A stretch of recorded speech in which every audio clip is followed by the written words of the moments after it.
¿Qué tal, Domingo? ¿Qué tal, Richard? Pues nada, que claro, nuestro invitado está a punto de levantarse y marcharse. Porque claro, tú tenías una deuda con él y no se la has pagado. Es Una cierto. deuda Bueno, de corazón. una deuda moral, pero es cierto. Es Claro. cierto. ¿Y ahora qué hacemos? Aquí sigue. Es que no puedo hacer nada. No puede hablar porque no le hemos presentado. No puedo hacer Podemos nada. aprovecharnos un poco más. Lo único que puedo hacer es decir que contigo estuve 2 semanas en deuda. También es verdad. Porque te pagué, pero luego te quité lo que que no te se había... crea tan especial nuestro invitado. Eso es.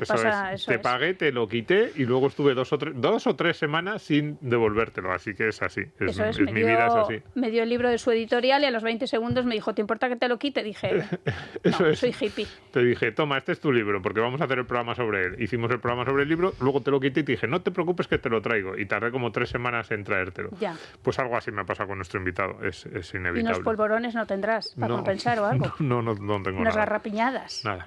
Nada. En fin, le puedes dar un masaje, si no. Sí, así no en sé, los hombros. Pensaré, Siempre vamos estresados. Eso se agradece. Bien, pensaré qué puedo hacer. Bien, date unos latigazos. Sí, pero eso sí, a todos los que nos están escuchando que compren Incertidumbre Radical de Innecesaria Editorial. Venga. ¿Qué tal? ¿Cómo estáis? Bienvenidos a Economía para quedarte sin amigos. Lo breve y el humor.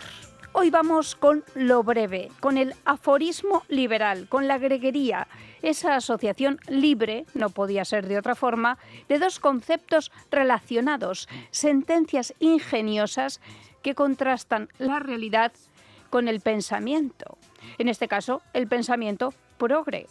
Hoy te damos las píldoras infalibles para que tus amigos también se queden sin amigos, en un abrir y cerrar de ojos. Y los amigos de tus amigos, que son tus amigos, se queden sin amigos. Funcionan instantáneamente, se tragan sin ni siquiera un poco de azúcar para pasarlas mejor.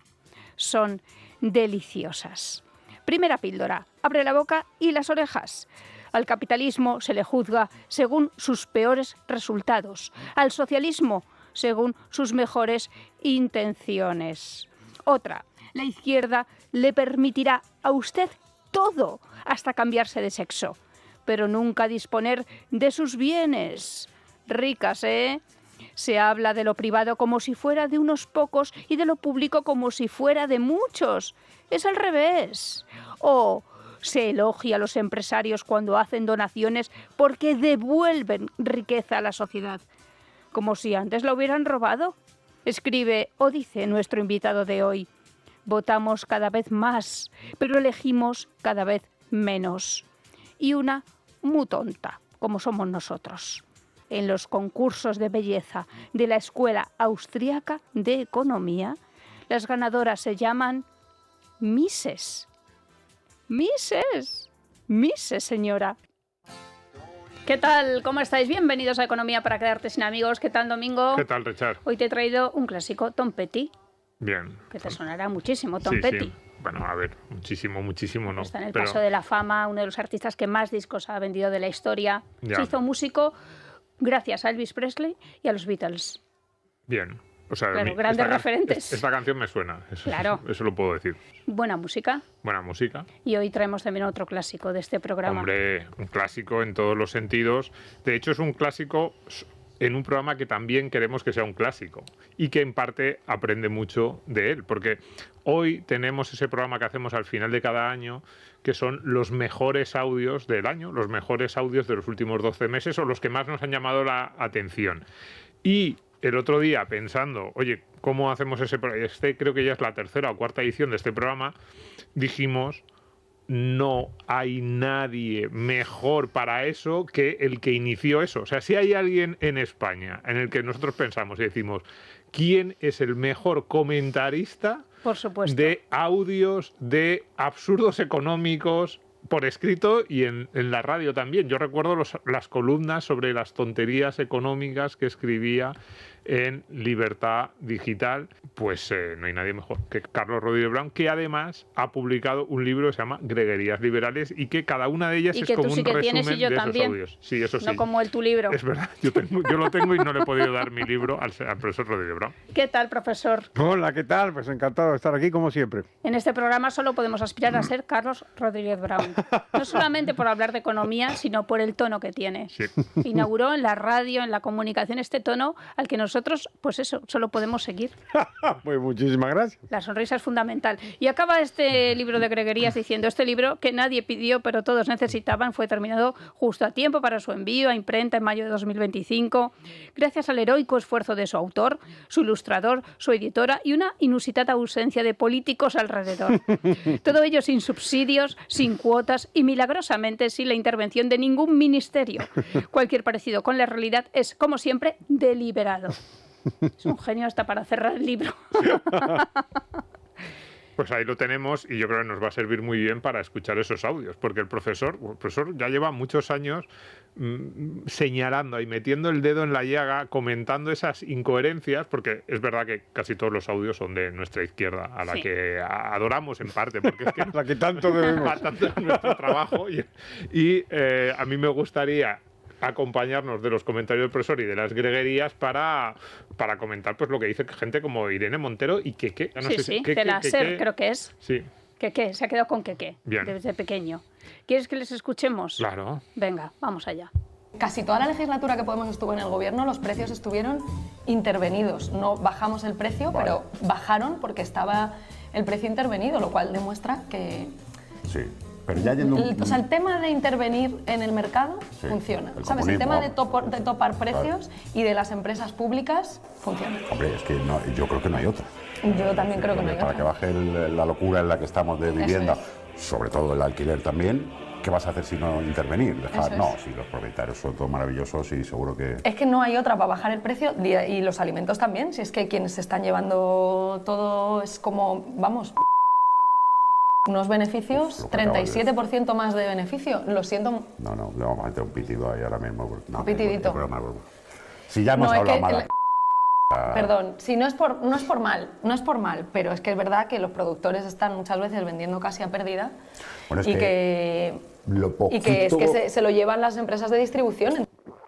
Bien, el pitidito suena porque hablan de Mercadona. Sí, pero vamos a dejar la parte de Mercadona porque luego tenemos otro audio sobre Mercadona, pero a mí me gusta mucho esa primera parte en la que estaban hablando de los precios de la vivienda y dicen, sí, no queda otra que intervenir. No ¿Qué vas a hacer si los precios están que tampoco explican por qué, pero no queda otra.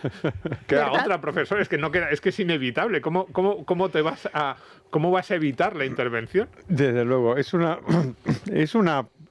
cosa bastante bochornosa, debo decir, para nosotros, para los economistas en general y para los liberales, digamos, porque es raro encontrar consensos en nuestra profesión y uno de los pocos que hay es este.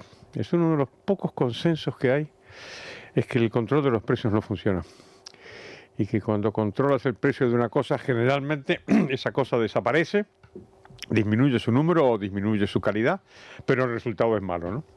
Y hay un famoso libro que ya conocéis y seguramente habéis comentado ya, que son 4.000 años de controles de precios. Porque yo siempre pensé que había empezado el emperador Diocleciano, pero no, es anterior a Diocleciano. Ya a algún bobo sumerio se le ocurrió que era mejor controlar los precios y obviamente desaparecen las mercancías. Y sin embargo, pues pervive. Una de las cosas que pasa con las tonterías económicas que se acordaba Domingo, que publiqué en Libertad Digital durante muchos años, es que perduran, ¿eh? Y esta, desde luego, perdura. No tiene ninguna base, no tiene aval teórico, no tiene aval empírico y, sin embargo, pues ahí está. ¿Y cómo convencer a la gente? ¿Con una greguería? Pues yo lo intento de todas las maneras posibles, pero de momento no con demasiado éxito, debo decir. No, pero es, por ejemplo, estaban hablando de vivienda, decían hay que intervenir, ¿no? Los controles de precios, que es verdad que no han funcionado nunca en ningún producto, además, y se ha intentado tantas veces que, y como decía el profesor Rodríguez Brown, hay casi con eso hay muy pocos economistas, incluso economistas de izquierdas lo dicen pues si vamos a ponernos a tomar medidas, desde luego esa no es muy eficaz. Pero fíjate, sobre vivienda, el profesor Rodríguez Brown dice: los líderes de la izquierda respaldan las viviendas sociales, pero rara vez o nunca viven en ellas. Me ha parecido una intuición muy interesante, y es verdad, lo que les gustan las viviendas sociales, pero nunca se mudan. Claro. Que la diferencia entre uno entre uno y otro es una cosa que hay que destacar siempre, ¿no? Esta cosa que tú me recomiendas, ¿es para ti o es para mí? Dice otra, la izquierda no es demente en sus razonamientos, sino fantasiosa en sus premisas. Esto es muy importante porque existe una frase que es muy famosa, que es, si uno no es de izquierdas a los 20 años no tiene corazón y si sigue siéndolo a los 40 no tiene cabeza. Y yo creo que es un grave error, porque atribuye a la izquierda el defecto de la estupidez. Y no es así. La gente de izquierda no es tonta. Al contrario, a veces es sumamente inteligente. Entonces, si me permitís, voy a recordar una charla que tuve con Hayek. Y es cuando una de las 2 o 3 veces que le conocí, le entrevisté, estaba en el año 86. O sea, casi ya 40 años. Estaba escribiéndole que iba a ser su último libro, La fatal arrogancia, ¿no? Y entonces me dijo que tenía el libro casi hecho y que le faltaba el título. Era un libro, el subtítulo lo tenía, que era Los errores del socialismo. Y no sabía qué título ponerle. Y entonces me dijo, le di vueltas, ¿cómo encontrar una cosa que defina el socialismo? Y puso arrogancia. Y está muy bien puesto, porque eso es lo que son soberbios, arrogantes, creen que saben, creen que pueden, pero no es que sean tontos, no. Y luego además vienen conceptos como la superioridad moral. Bueno, claro. Hombre. Va también muy relacionado. Sí, pero fíjate, no solo la izquierda clásica tiene estas ideas en ocasiones no muy acertadas sobre los precios. Fíjate quién entra ahora a hablar de precios justos. ¿No deberíamos los católicos plantearnos cuál ha de ser nuestro criterio, poner en el mercado o no una vivienda que quizás tengamos cerrada?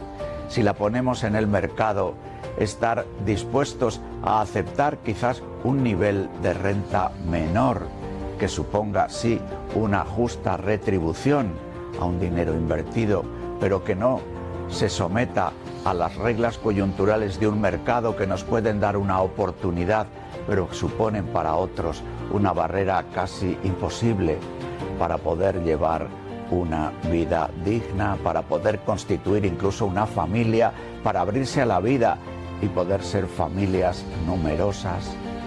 Hemos de caer en la cuenta de que somos católicos y la catolicidad supone poner en relación unas cosas y otras, las que afectan al templo y las que afectan a la calle, las que afectan a la vida interior y las que afectan a nuestras decisiones en la producción, en el consumo, decisiones que unas pueden ser relacionales, que otras son económicas, que otras son políticas.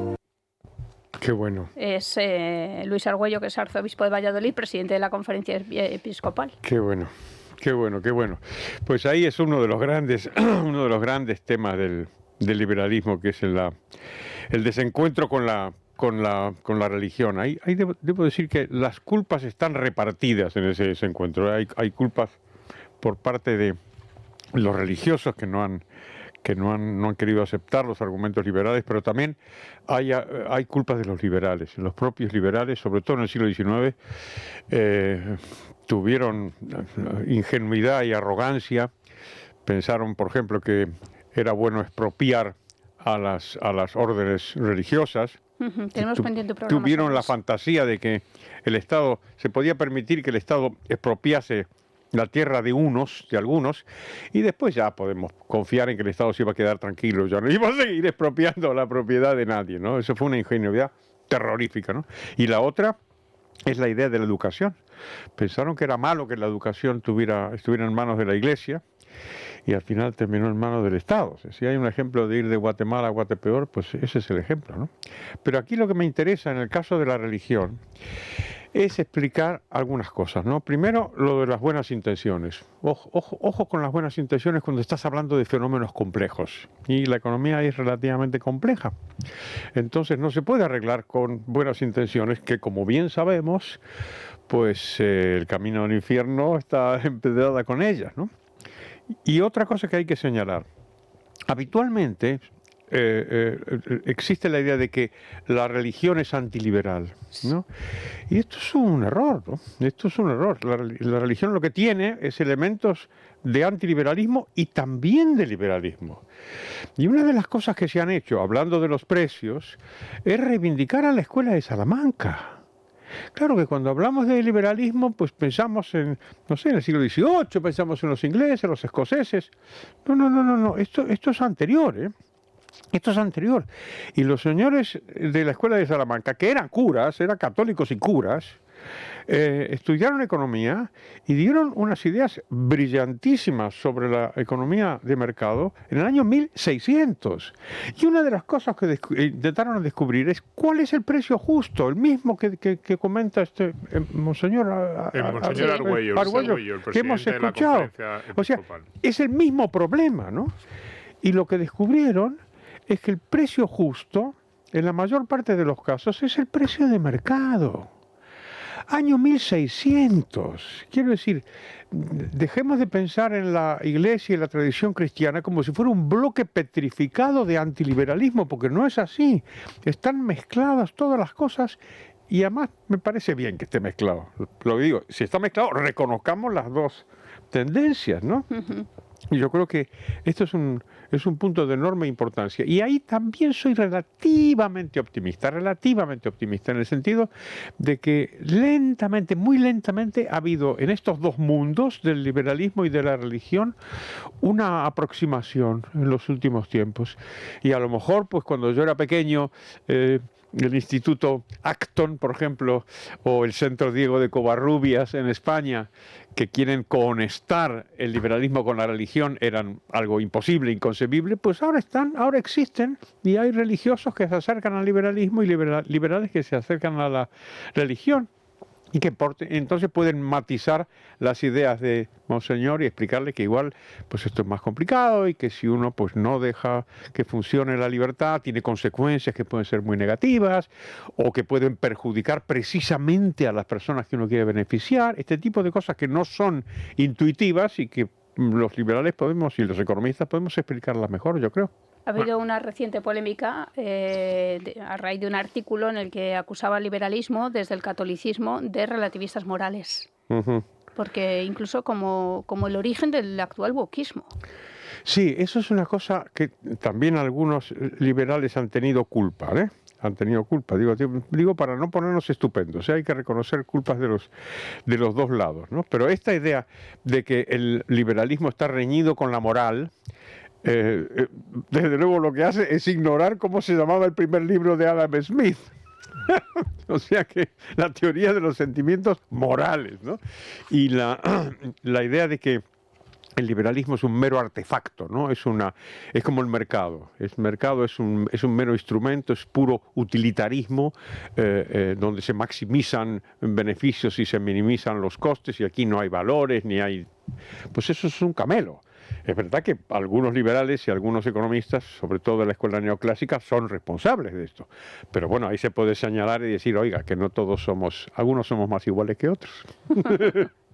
Tengo aquí una breguería, dice: la opción preferencial de la Iglesia Católica por los pobres no es la de los socialistas de todos los partidos, que es la opción de quienes prefieren mantenerlos en la pobreza. Sí, eso es parte de lo que se llama el pobrismo, ¿no? Que da la sensación de que es bueno ser pobre, ¿no? Aquí hemos puesto en valor la caridad de la Iglesia, la caridad frente a la ayuda social. Claro. ¿Verdad? De hecho, ayuda pública, el profesor tiene una greguería que dice que la mala prensa de la caridad es la mala prensa de la libertad. Porque fíjate, incluso en este audio, que yo creo que se equivoca, Monseñor, en la parte económica, él no está diciendo tenemos que obligar a los propietarios a que pongan su casa por debajo del precio del mercado. Lo que está es animando a los propietarios. Probablemente el error que comete, o que yo le diría, pensemos ahí, que un propietario ponga su casa muy barata, a mí no me molesta, es su decisión. ¿Cuál es el error? que si el precio de mercado está subiendo es porque hay mucha demanda, es decir, hay varias personas que no tienen casa que están pujando por los inmuebles que hay en Madrid, con lo cual, si tú pones tu casa muy baja, es verdad, estás favoreciendo a una familia que de esa manera puede pagar una casa que a lo mejor de otra manera no se la podría pagar, pero al mismo tiempo estás expulsando a otra familia que estaba dispuesta a pujar algo más. Es decir, no creamos que el hecho de poner un precio más bajo va a hacer que todos estén bien, porque ese precio al alza lo que está indicando es una demanda, es varias personas, muchas, de hecho es lo que está ocurriendo con la vivienda en España, pujando. Pero es una diferencia importante, él no habla como que Irene Montero de tenemos que por ley intervenir, lo que hace es animar a los propietarios, es una diferencia fundamental. Y la última exhortación apostólica del último Papa también habla de eso y defiende la caridad. Es que la cosa de la caridad, la importancia es que sea libre. Claro. Esta es la clave, y que esté rodeada pues de instituciones que tienen que ver con la libertad. Una anécdota de San Francisco de Asís, que cuenta Isabel Gómez Acebo en su libro. Estaba paseando San Francisco con un fraile por esos caminos de Dios, nunca mejor dicho, y se encontraron con una bolsa de dinero. Y entonces el fraile le dice: Francisco, esto es maravilloso, nos hemos encontrado una bolsa de dinero, imagínate las cosas buenísimas que podemos hacer por los pobres con este dinero. Y le dice San Francisco: es que el dinero no es nuestro. Lo que tenemos que hacer es buscar a su dueño. Pues sí, para que veamos. Somos raros, Domingo. ¿Sí? Porque estamos recomendando el libro de Carlos, pero a micrófono cerrado. Hacerme el favor de elogiarme en público. Por favor. Te digo, yo tengo comprados 3 para regalar estas Navidades, porque es que es verdad que es una forma tan buena de entrar en el liberalismo. Mensajes cortos, porque ahora además tampoco tenemos tanto tiempo. Mensajes directos, que es lo bueno de la greguería, que no entra solamente en la razón, sino que conecta con la emoción. Sí. Sí, yo y con el humor, claro. Yo estaba diciendo, a mí el libro me ha gustado mucho, y también te estaba diciendo que si alguien dice, y un libro para iniciarse en el liberalismo un poquito más, ya digamos, me meto ya más en teoría, Estado contra Mercado, que además lo publicó el profesor hace unos 30 y tantos años. Por ahí. Hay una nueva edición ahora. Hubo una nueva edición hace un año, y a mí, de verdad, siempre lo he dicho, me parece el libro más claro con el que iniciarse. Mucho más que los clásicos que suelen plantearse de economía en una lección, que también está muy bien, no es que quiera decir que está mal, pero a mí, de verdad, para un público español, yo siempre es el libro que digo, es el que más claro te explica los 10 conceptos fundamentales que todos deberíamos tener en la cabeza. Es un profesor pop. Porque luego toda la parte, claro, es que es así. Luego toda la parte del cine y el liberalismo, pues eso, cultura popular. Pues claro. Vamos con otros audios. Otra vez Irene Montero. Otra vez. Pero es que desde que hace vídeos... Es desde el cariño. Claro, desde que es instagramer. Sí. En los barrios no están robando las personas migrantes, no están robando las personas racializadas. Como demuestran los datos que les decía, el 50% de la población española tiene el 2,7% de la riqueza. A la gente en los barrios no le está robando el negro. A la gente en los barrios les está robando Mercadona, les está robando Carrefour, les está robando el Corte Inglés, les está robando BlackRock, les está robando Blackstone.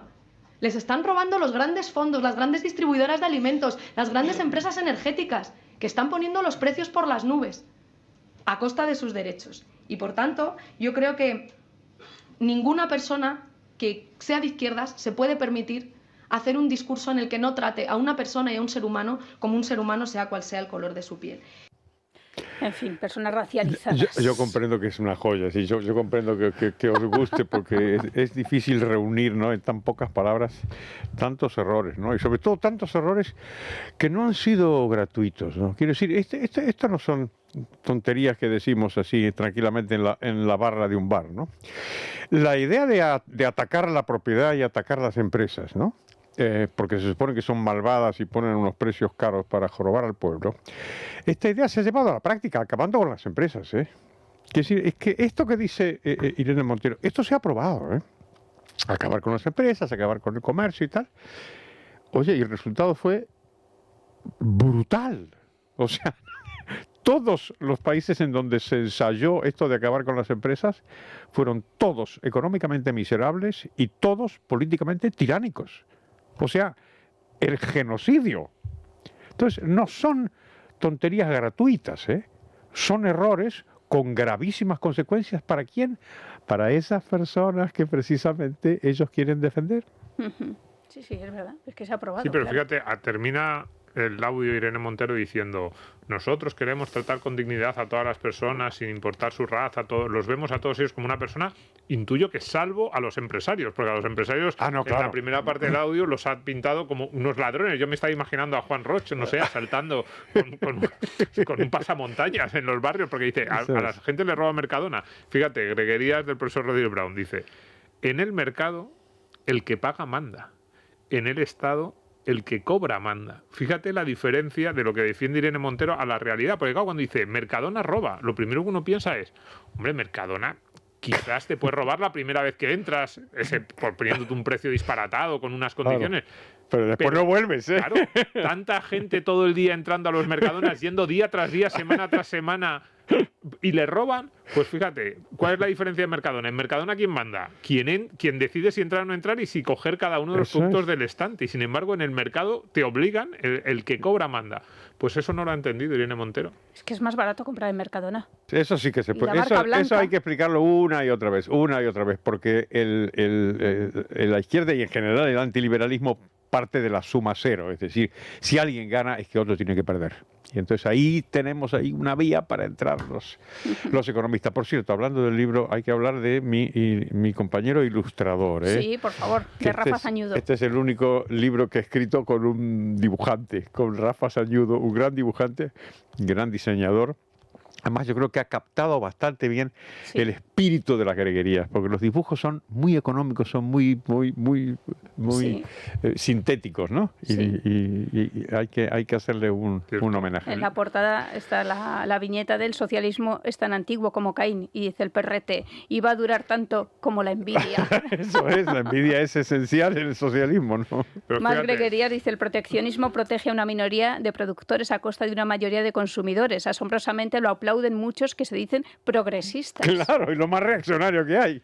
Y fíjate, está porque cita el profesor Rodríguez Brown a uno de esos que están robando, en teoría. Pero fíjate, algo muy obvio, pero imposible explicarlo mejor en menos líneas. En el Corte Inglés, si una persona paga y no queda satisfecha, le devuelven el dinero. Y dice el profesor Rodríguez Brown... Qué maravilla es eso, yo que soy indecisa por naturaleza. Pero tú fíjate, pero dice, ni se le ocurra a usted reclamárselo a ninguna administración pública. Y sin embargo, los ladrones a los que señalamos son los que te ofrecen que si no estás satisfecho te devuelven el dinero. Ya más no se puede hacer. ¿Cómo puede ser esto, profesor? ¿Cómo pueden ser los ladrones lo que incluso te devolverían aquello que en teoría te han robado? Pues así se quedan nuestros intervencionistas. Otra dice, no hay nada que se reparta igualitariamente. Ni el dinero, ni el talento, ni la virtud, ni la fuerza, ni la belleza, ni el poder, ni nada. Sí, esto es bien interesante. Cuando se habla de la igualdad, siempre se habla de la igualdad económica. Y en realidad yo siempre pienso que los recursos económicos están repartidos más igualitariamente que todo lo demás. Que nada, es verdad. Es decir, el señor Messi, pues sí, es un hombre muy rico, podría decir que es desigual en su riqueza, pero en donde es desigual de verdad es en el fútbol, ¿eh? O sea, donde es desigual de verdad es en su talento para jugar al fútbol, porque millonarios como él habrá muchos, pero futbolistas como él, pues habrá 4. Y lo mismo, pues imagínate el talento, la belleza, por ejemplo. ¿Por qué la tienes tú toda y el resto de la humanidad pues también no me lo pregunto yo cada Nuria? mañana, es verdad. ¿Es así? Eso es, cuando me levanto así con el pelo alborotado, digo, pues soy tan guapa. Di que sí. Pero fíjate, eso es El gato sale corriendo cuando me ve.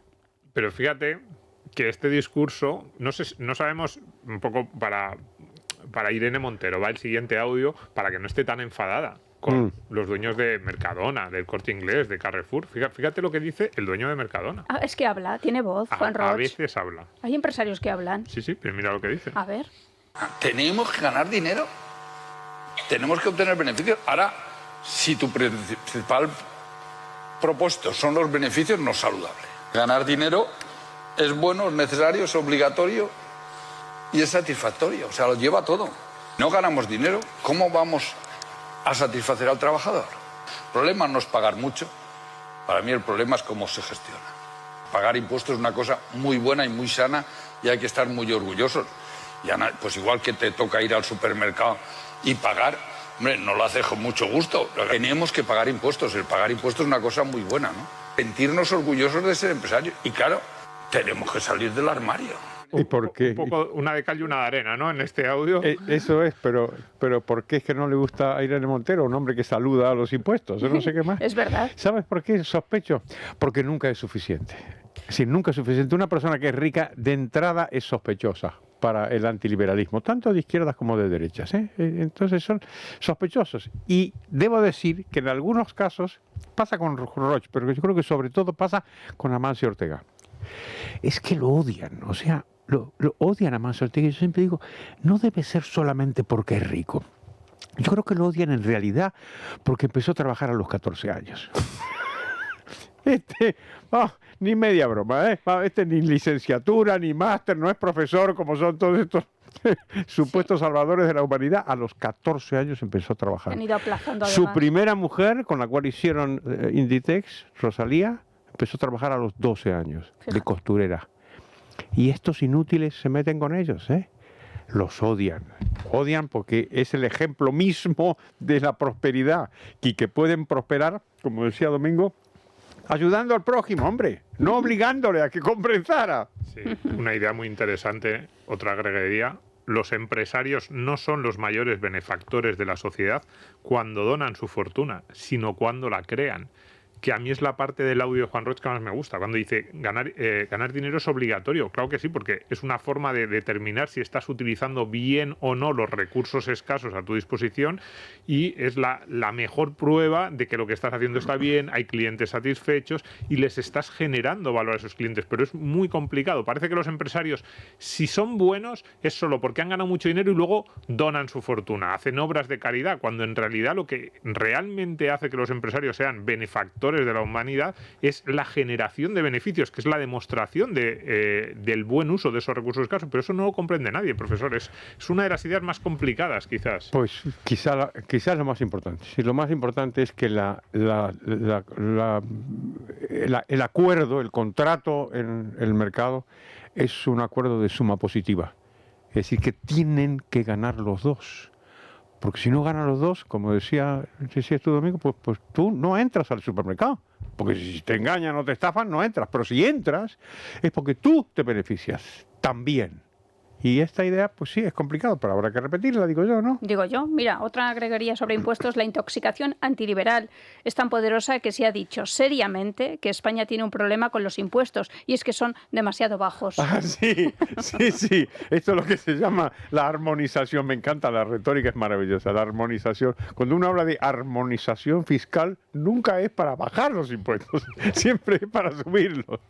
Y otro en la página 47 dice, los que pagan impuestos no son los ricos, los pobres ni la clase media, son los que no pueden evitar pagarlos. Sí. Y debajo dice, los que no pagan impuestos no son los ricos ni los pobres ni la clase media, sino los que pueden evitar pagarlos. Creo que era algo así, lo estoy diciendo de memoria, pero venían las dos. Y esa es la idea, sí. Eso siempre me ha gustado mucho, esa frase del profesor. No pagan impuestos ni los ricos, ni los pobres, ni los guapos, ni los feos, sino los que no pueden evitarlo. Por eso se llaman así. Eso es, porque la coacción la tienen en el nombre. Ahí también debo decir que hay que ser optimista, ¿eh? Yo noto que a lo menos en los 50 años que llevo viviendo en este bendito país que es España, yo he notado que el nivel de sensibilidad fiscal es cada vez mayor. Y eso es una buenísima señal, buenísima. Sí, solo imaginaros, que los votantes castigaran a los partidos políticos que identifican con una subida de impuestos, no votándoles. Y que la competencia fuera a ver quién consigue bajar más los impuestos. Sería, si no es el paraíso, sería casi parecido, ¿no? Casi rozando. Por cierto, no sé si en otros países los empresarios se mojan un poco más. Vamos a ver. No hay que pedirle a los empresarios que sean héroes. No. Bastante heroísmo es ser empresario. Lo que no se puede es actuar como si el Estado no existiera. Es decir, el Estado está ahí. Entonces, el Estado se lleva la mitad de la riqueza que generan los ciudadanos y la otra mitad la regula enormemente. Entonces, un empresario, pues muchísimas veces depende muchísimo del Estado, muchísimo. Algunos más que otros, ¿no? Entonces, ¿qué le vas a decir? ¿Que vayan a desafiar al poder? O sea, tienen mucho que perder, ¿eh? Sí. Tienen mucho que perder porque el Estado de verdad te puede aniquilar, ¿eh? Puede destruir tu empresa. Y al revés, te puede ayudar muchísimo. O sea que ojo de sistema de terror, ¿eh? Claro. Es que no podemos actuar como si el Estado no existiera. El Estado está, y analicémoslo. Pero pedir al empresario que sea héroe, bastante héroe tiene ya con ser empresario. A Tom Petty le horrorizaba la música enlatada. No comprendía el concepto DJ. O sea, que la gente fuera a ver un espectáculo de un señor ahí pinchando. Sí, no podía. Yo también muchas veces lo he pensado. Los concursos de cantantes tampoco lo soportaba. Vaya. No, eso no le gustaba. El country moderno tampoco.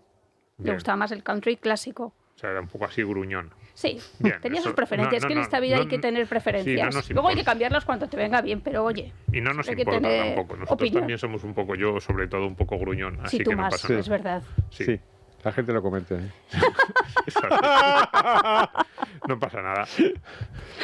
Bien. Además me estoy haciendo viejo y cuanto más viejo te haces más gruñón. Eso no me importa. Yo quiero ser un viejo gruñón. Yo te cedo el papel de Scrooge en mi cuento de Navidad de Navidad. Bien. Y quien tiene su sitio reservado en estos audios, por favor. Yo creo que nunca ha faltado. Irene Montero este año viene doble, pero ha habido años que no ha estado, pero nuestra protagonista de ahora ha estado siempre. Yo creo que en todas las ediciones hemos tenido como mínimo un audio suyo. Vamos a ver si la entendemos. Vamos a verlo. Venga, Yolanda. Es un debate que se ampara bajo la formalidad de la simplificación administrativa, pero en el fondo lo que tiene es una propuesta política de desregular y minorar los derechos laborales en Europa, y no lo vamos a aceptar. Es inadmisible que se puedan considerar los derechos laborales y de protección social como cargas burocráticas. ¿Es la transparencia algorítmica una carga? ¿Evitar que los trabajadores sigan conectados al final de su jornada para preservar su salud laboral es burocracia? No podemos admitir en ningún caso la idea que es radicalmente neoliberal, que considera que los derechos laborales son un impedimento para el buen desarrollo de los mercados. En primer lugar, porque es falsa. Y en segundo término, porque condena a Europa a la absoluta irrelevancia. De verdad, ¿alguien puede creer que nuestros países pueden competir en costes laborales con otras regiones del mundo? El dumping social, del que nunca hablamos, no es una opción. ¿Es serio confiar en la neutralidad de la red, los algoritmos o la inteligencia artificial con respecto a la defensa de las empresas europeas? Es evidente que son nuestras empresas las que más sufrirán si no protegemos sus posiciones. La Unión Europea, justo en este momento, no puede dedicar sus esfuerzos a empequeñecerse en lugar de crecer y ser más ambiciosa para liderar en el mundo la convicción de que el trabajo decente y con derechos es la única vía admisible. Es una vampira psíquica. Es buenísima. O sea, te chupa la energía. No, la verdad que es muy buena. Sí, es increíble. Está bien. Yo creo que ahí está, pues está todo mal, ¿no es cierto? Lo que he dicho, sí. Pero no sé, podemos empezar por donde queráis. Dumping social. El dumping social, esa idea de que... Salud laboral. Y otra vez con las falacias de que como que no podemos competir, ¿no? No se puede competir porque tienes costes más altos, que por supuesto que sí se puede. Y después esta idea de que todos los derechos laborales no tienen ningún impacto en los costes, oiga, que tenga usted mucho cuidado. Otra vez va usted a dañar a las personas que quiere proteger. Entonces ya, en fin, hay que insistir.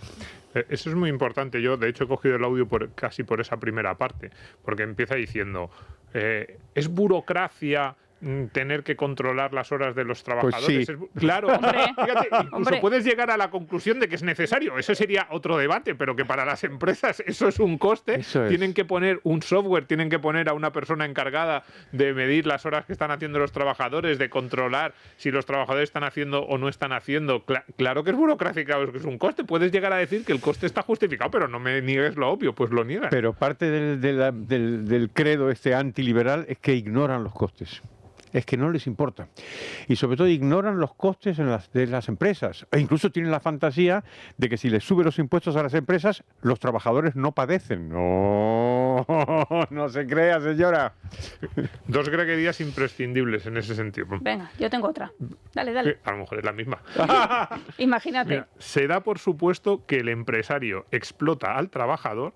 De hecho, estaba implícito en todo el discurso que hemos escuchado de Yolanda Díaz. Pues fíjate, se da por supuesto que el empresario explota al trabajador, quien ha aceptado voluntariamente trabajar con él y tiene la opción de marcharse. En cambio, se piensa que el Estado no explota al ciudadano. Dice el profesor, curioso contraste, cuando del Estado no te puedes escapar. No te puedes ir. Sí, sí. Y yo tengo la de los que más defienden los contratos sociales son los que menos defienden los contratos privados. Sí, lo del contrato social se repite una y otra vez, ¿eh? ¿Por qué? Y porque lo que hace es transmitir legitimidad. Es decir, oye, si tienes un contrato, pues tienes que aceptar, todo el mundo, todos contratamos y aceptamos las partes, ¿no? Contratos sociales que tienes que aceptar lo que el Estado te mande, ¿no? Y como decía Anthony de Jacet, no puede haber un contrato que no tiene la posibilidad de no firmarlo. ¿Alguna vez os conté lo del matrimonio? ¿Os conté eso? Siempre les cuento a mis alumnos eso, que los dos contratos que van a firmar en la vida son la hipoteca y el matrimonio. Y el matrimonio es un contrato importantísimo. Y lo primero que dice el cura, lo primero, es: fulanito y fulanita, venís a contraer matrimonio libremente y sin ser coaccionados. ¿Por qué creéis que dice eso en lugar de decir pasa con vosotros, troncos, por ejemplo, que podría decir, ¿no? Dice eso porque si no hay libertad no hay contrato. Totalmente. Otros contratos que no firmamos y nos afectan, que también tienen mucho que ver con lo que decía Yolanda Díaz. La gran mayoría de los pactos entre el poder y los llamados agentes sociales o sectores productivos o profesionales de cualquier tipo suelen desembocar en precios más caros e impuestos más altos, entre otras cosas porque afectan a muchos que no los han firmado. Los firman los agentes sociales, pero no los empresarios a los que se afecta. Exactamente. Estos pactos sociales se les llaman agentes sociales a los sindicatos y a la COE. Oiga, que eso no es la sociedad, no es la sociedad. De hecho, la sociedad nunca está en esas reuniones. Es verdad. Los pequeños políticos son como la vida misma. Desde el principio decepcionan. Pero también los grandes decepcionan también, ¿eh? Hombre, sí. Hombre. Esto tiene que ver con algo que yo creo que me ha hecho ganan algunos enemigos. Los liberales se han entusiasmado con Milei, cosa que yo comprendo, porque por primera vez una persona que piensa como nosotros pues está en el sillón de la presidencia, ¿no? Pero nuestras ideas y las advertencias de los liberales sobre los controles al poder y los límites al poder valen para todos los gobernantes, ¿eh? También para los que nos juzgan, ¿eh? Sí, recomendamos también su libro, El pensamiento de Milei. Sí, claro. Además aquí en la tapa está muy bien, me encanta. Porque es una muy buena advertencia, que de nuevo se resume fantástico en una de las greguerías del profesor. El Estado no puede protegernos de todo. Y lo más importante, el Estado nunca puede protegernos de él. Eso es algo eso es fundamental. No olvidar eso. Es duro porque a menudo tenemos la fantasía de que podemos controlarlo al Estado, que podemos limitarlo. En realidad yo creo que el Estado se limita a sí mismo cuando él cree que le conviene. Por eso la presión fiscal, que es una regularidad extraordinaria, sube como hasta el 50% del PIB y después no sube más. Una cosa llamativa, ¿no? Podría subir más. Claro. ¿Por qué no sube más? Porque si sube más, se deslegitima el propio poder y entonces tiene peligro, claro. Vamos a escuchar a dos periodistas en la cadena SER, sí, que hablan de algo muy raro, sí, pero que habla mucho también de lo que hemos hablado en este programa, y es que no tenemos ni idea ni de economía, ni de dinero. Y yo creo que si acabáramos con esa concepción mítica del dinero y de la economía, pero desde las escuelas y la educación, no llevamos a la universidad, otro gallo cantaría. Venga, vamos al concepto. El concepto es Girls Maths, matemáticas de chicas. No sé si te suena. No, ¿de qué va? Nada te suena, o sea, no. Has perdido. Vale, es un término que se ha viralizado mucho en TikTok, pero es que creo que te lo voy a enseñar mejor con un ejemplo. O sea, yo el otro día hace ya un par de meses, compré entradas para el concierto de Bad Bunny. Vale. Bad Bunny, que viene a España dentro de un año. Sí. Es decir, que... Perdona, yo intenté comprar entradas para Bad Bunny, pero me fue imposible. Fui el 530.000 en la cola. Bueno, mucha gente, y eso que vendió 600.000 entradas en 24 horas. En fin. Vale, pues cuando llegue ese día, o sea, el 30 de mayo de 2026, que es el día que yo voy, el concierto será gratis. Eso es aplicar las Girls Maths. ¿Cómo que será gratis? Porque ya habrá pasado tanto tiempo que ese dinero ya ha pasado y ya es gratis. Porque no lo he pagado en ese momento, entonces es gratis.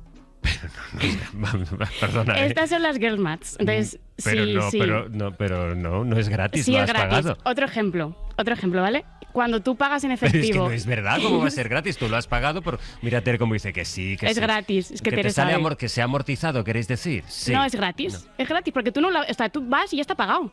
Es gratis. Bueno, claro, pero lo has pagado tú. Sí, pero no te acuerdas. Hace mucho Pero tiempo. ¿cómo no te vas a acordar? Pues claro que es como una casa, la hipoteca la voy pagando, claro, y cuando acabe de pagar, pues no será gratis, la habré pagado. Pero cuando llegará un momento que dirás, esto es gratis. No lo diré nunca porque lo he pagado. A ver, es que tú no remas nunca a mi favor. Es verdad, voy a dejarme fluir. Otro ejemplo, cuando tú pagas en efectivo, no pagas con la tarjeta, también es gratis. No. Sí, porque la aplicación del banco sigue igual. Tú no ves que pierda dinero, entonces es gratis. Claro que pierde dinero. No sé qué aplicación mágica tienes tú, pero yo cuando voy a comprar al mercado el kilo de tomates, yo veo que esto baja de... No, porque en efectivo es diferente, en efectivo es gratis. Ya, no termino de verlo, Gemma. Que sí, o por ejemplo, haces el cambio de armario, coges unos pantalones del año pasado y esos pantalones tienen 20 euros. Esos 20 euros tú te los gastas en un libro y ese libro es gratis. Ahí te puedo llegar a entender porque, bueno, son unos 20 euros con los que tú no contabas y que, por tanto, pues no salen de ningún presupuesto. ¿Qué cara pone el profesor? Pues yo ante esto tengo solamente 2 palabras que decir. ¿En serio? Imagina. ¿No era una broma? No. Asombroso. Bueno, pues tenemos mucho trabajo por delante, chicos. Sí. Es que es increíble lo de... Fíjate que Carmen Calvo decía que el dinero público no es de nadie. Pues ahora ya ni el dinero privado es de nadie. Sí, esa frase yo no sé si exactamente la dijo ella o no, pero a lo mejor tiene una deriva liberal, y es que si interpretamos el dinero público como no es de nadie, entonces lo podemos robar, podemos... Claro. Malgastarlo, total. Si no pagar impuestos, no pasaría nada. ¿Por qué nos condenan por no pagar algo que no es de nadie? Eso es. Bueno, pero lo que le ofendía a la periodista al final de toda esta declaración es que se llamaran las matemáticas de las chicas y no porque las matemáticas de los chicos. Eso es, pues sí. Ese era el gran problema. Muy ofensivo, desde luego. Dice en una de las greguerías, el feminismo estriba en tratar a las mujeres igual que a los hombres, es decir, respetarlas y dejarlas en paz. Pues sí. Pero nadie dice que es así, ¿no? No, nadie. Y en otra, que yo me lo había apuntado, que tiene mucho que ver con esto, dice: hoy no importan los datos, sino los sentimientos. Tener buenos sentimientos significa tener razón. Que escuchas estos razonamientos un poco peculiares respecto de la economía y dices, bueno, pues parece que sí, tener buenos sentimientos es gracioso, ¿qué más da? ¿Qué más da, no? Porque hay mucha gente que puede estar tomando decisiones muy dolorosas o que le metan en muchos problemas con este tipo de lógica. Pero efectivamente, vivimos, como decía Theodor Dalrymple, un sentimentalismo tóxico, ¿no? Donde lo que importa son los sentimientos o los agravios morales. O sea, si yo estoy ofendido, entonces seguro que tengo razón. Claro, fíjate, ser víctima te sube el estatus. Que la chica estaba manejando o estaba alrededor de los conceptos que sí que son interesantes, que son, uno, el concepto de los costes hundidos, esa idea de que cuando te has gastado en algo dinero parece como que te importa más perderlo, aunque en realidad ya no te vayan a devolver ese dinero. Por ahí se podía jugar algo. De esto hablamos cuando yo te decía a ti que el hecho de que hayas comprado una entrada no implica que tengas que ir al concierto porque ese dinero ya lo has dejado salir, pero que mentalmente y psicológicamente nos cuesta muchísimo dejar de ir a algo por lo que ya hemos pagado. Claro. Y luego, al final, cuando decía lo de los 20 euros que te encuentran en el pantalón, también podría haber sido una muy buena enseñanza el concepto de coste de oportunidad. Eso es. Es verdad que el libro lo compras con unos 20 euros que no te esperabas tener, pero lo que sí que estás renunciando es a todas las demás alternativas que no has comprado en vez del libro. Pero no iba por ahí, profesor. A mí me da la sensación de que esos yo creo que no iban por ahí.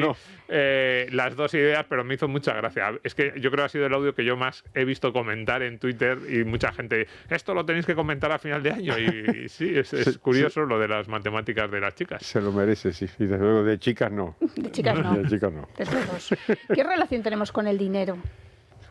La mejor definición que yo nunca leí sobre el dinero la dio un escritor que se llama Borges, nada menos. Y además parece una greguería. Dijo, el dinero es puro futuro. Sí. En el sentido de que es pura oportunidad, potencia. Y potencia. ¿No? Y después pues podemos leer a Menger y su famoso artículo sobre la evolución del dinero y tal. Yo creo que sí. Es de las cosas más extrañas, más misteriosas y más mágicas, pero también tiene una enorme complicación. Y es que desde hace mucho tiempo el Estado puso sus sucias manos sobre él. Y entonces lo estaba utilizando durante miles de años para financiarse, para estafar a los ciudadanos. Antes con el envilecimiento de la moneda, ahora con la inflación, que es la forma moderna que tiene. Pero lo más interesante es cómo el Estado se apropió de eso hace 1000 años. No, más, 2000, 3000. Desde entonces el Estado complica mucho el dinero, que es un gran invento humano, no estatal, ¿eh? Es verdad. Pero es un agente interpuesto ahí, es verdad. Claro, pero como siempre estuvo el Estado, ¿no? Claro, sí. Cierto. Vamos con el último corte que decimos nosotros. Sí, porque es el último corte de nuestra clásica de estos cortes. Yolanda. Y es que además va directo a la última greguería del profesor, la que cierra el libro. Así que fíjate lo que dice Yolanda Díaz. Popular, usted que está tan preocupada por la corrupción. Y señora García, queda gobierno de corrupción para rato. Sigan así, que no llegarán de corrupción para rato. Sigan así y no gobernarán jamás. Queda gobierno de corrupción para rato. Sigan así, que no llegarán Bueno, pues sí, he tenido un lapsus en el Senado. Y he tenido un lapsus porque es imposible tomarse en serio las sesiones de control. Estaban a gritos, no paraban de interrumpirnos. Ruego a la bancada del Grupo Parlamentario Popular que guarden las formas. En teoría preguntaban por la corrupción y la señora García, portavoz del Senado del Partido Popular, se la toma de choteo. Los gritos, las algarabías. Realmente es imposible hablar en el Senado. Son unos maleducados, siento decirlo, pero es verdad. En todo caso, lo que hoy intentaba decir es que la corrupción es muy grave en España, que desde Sumar hemos llevado una iniciativa adelante para, por primera vez en España, tener una agencia pública anticorrupción y, curiosamente, el Partido Popular, que se toma de broma la corrupción, votó en contra, impidiendo que esta medida saliera adelante. Es maravillosa esta mujer, de verdad que es maravillosa. Para combatir la corrupción quiere crear un chiringuito. Claro. La mejor forma de que no prospere una denuncia es crear una comisión. Es que es una verdadera joya y refleja este pensamiento mágico que es típico del antiliberalismo. O sea, ante cualquier problema, pues una ley, un reglamento, un organismo. Es brutal. Pero fíjate, dice algo el profesor Díez Brown que está muy cierto. A mí me gusta mucho esta última cita. Dice, cuidado, lo peor de la política no es la corrupción.